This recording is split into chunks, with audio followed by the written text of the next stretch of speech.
This is Outside of New York, in-depth discussions with members of the art world who live and work outside of New York. And here's your host, Craig Gould.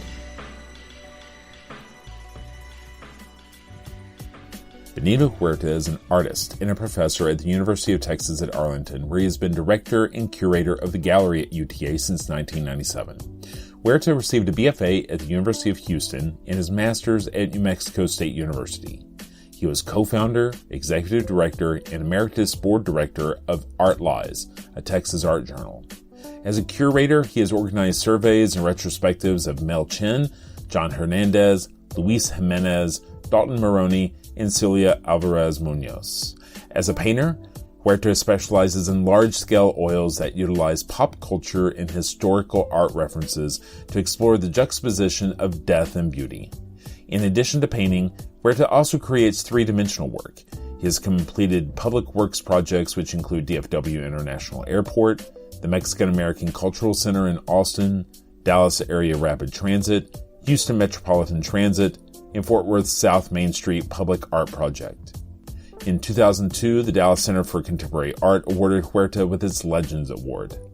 His work is included in the Menil Collection, the Museum of Fine Arts Houston, the Albuquerque Museum of Art, the Art Museum of South Texas, and the National Museum of Mexican Art, as well as a variety of private and public collections.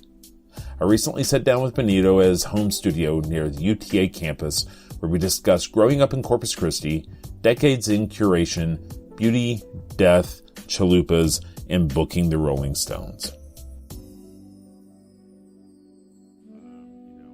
Their art and, let people get to know them better.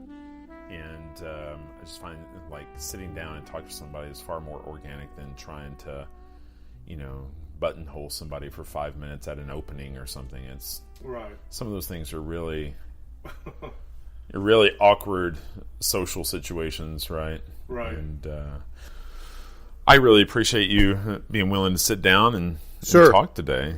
And so this is a really lovely house. I mean, your backyard looks like something like a corner of like Valley House Gallery over in Dallas. I mean, that's beautiful out there.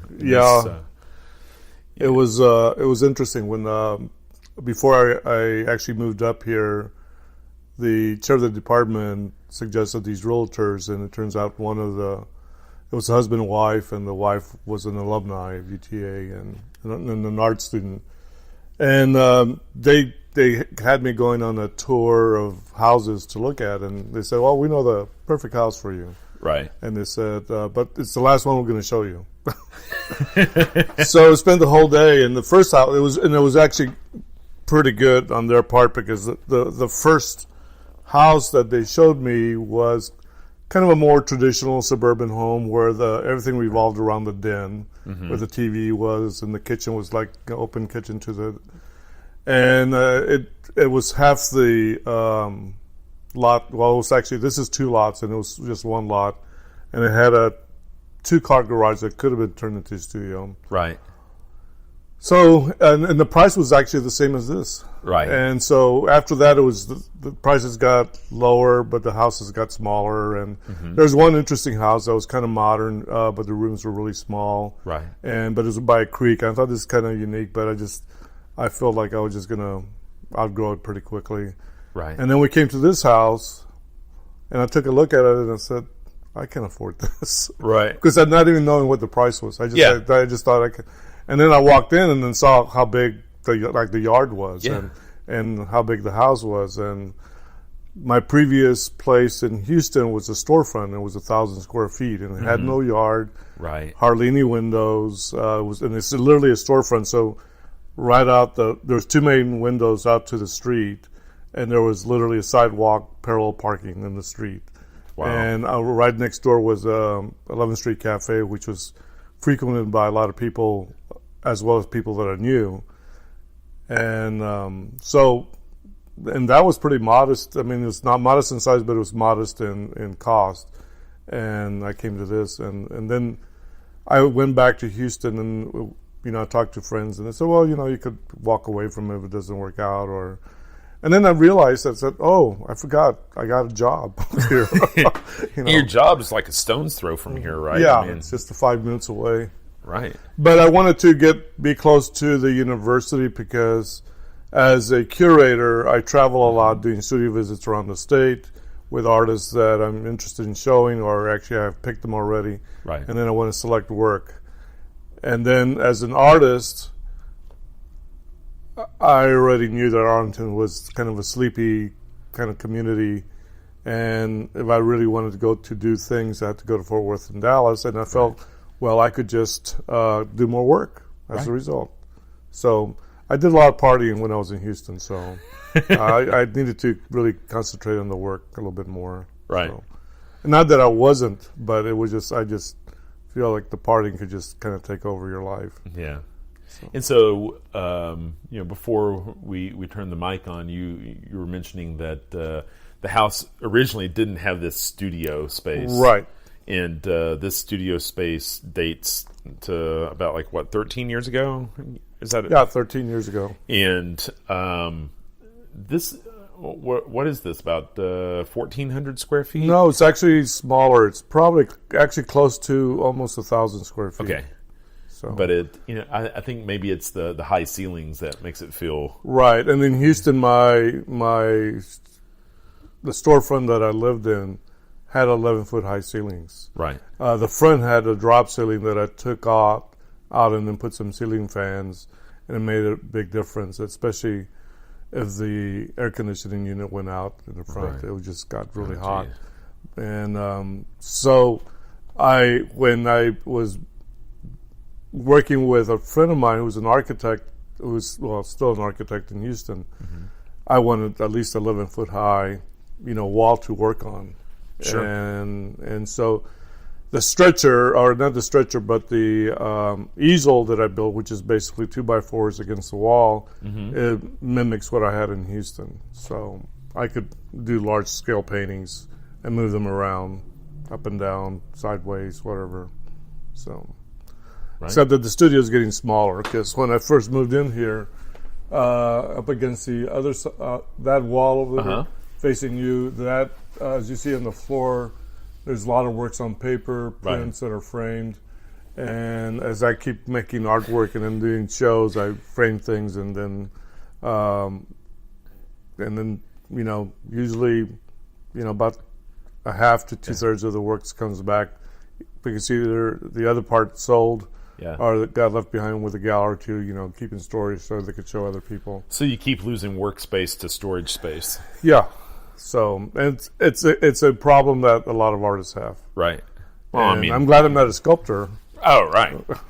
Right. Then, I guess those guys, have to live a little bit further outside of town and have a barn in the back that they're working out of, right? Yeah. So, but you have done some sculptural projects for I just finished public art, right? Right. I just finished a piece last October in Fort Worth. It was for the South Main Street, and actually it was about this time last year. Actually, it was the same week we were installing. This is Thursday. This is the 4th. We would have been installing last year would be Tuesday, Wednesday, and Thursday, and then Friday they had a dedication celebration. Right. So, and then I'm now working on a public art piece for UTA for the exterior entrance of the College of Business Administration. Oh, very nice. And that just kind of I got that commission about a month after I finished the other one in Fort Worth. Right. And I didn't, totally unexpected. Yeah.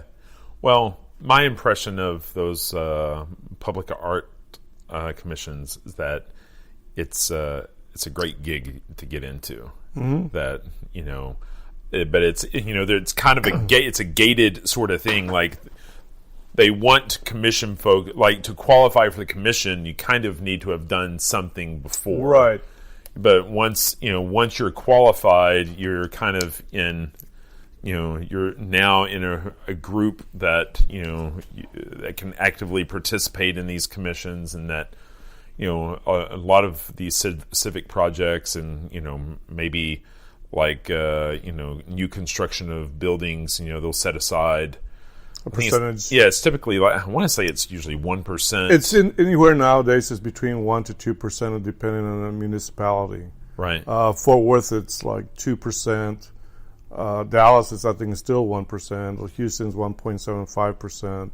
Austin's 2%. So I mean, it kind of varies. Right. So, and then the city that, like Fort Worth, a few years ago, I think the city had a fiscal shortfall.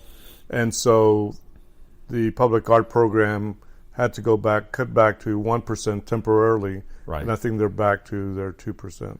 Right. So is it a case where? So how did somebody in the business school or in the campus administration say, had they seen your work over at Fort Worth, or is this something where they knew you from being on campus? Well, they knew me from on campus. It actually was the president's office. Right. And the reason, couple of things that happened. I had an exhibition at the Carter Museum, mm-hmm. and it curated a show from their collection as well, works on paper. And then I had a large painting that's now back in my office. That was 10 by 13 feet that hung in the atrium. Mm-hmm. That was up for a year and a half. The show was up for 6-8 months. Right. And it turned out the university was doing a reception. I don't remember what the reception was. It wasn't for me. It just happened to be that they were doing a reception, and they decided to work with the Carter. Right. And I was invited to go to the reception because I was from UTA, and it was just a nice tie-in. And I met the president there. I don't know if it was the first time I met him, but he was in charge of the reception, and he has been on campus, I guess, 5 years, mm-hmm. and he has these breakfast meetings with various faculty from around the university. And I've been to 2 of them, and both times I've said, we need a public art program. Other universities have them. Right. A lot of cities have them now.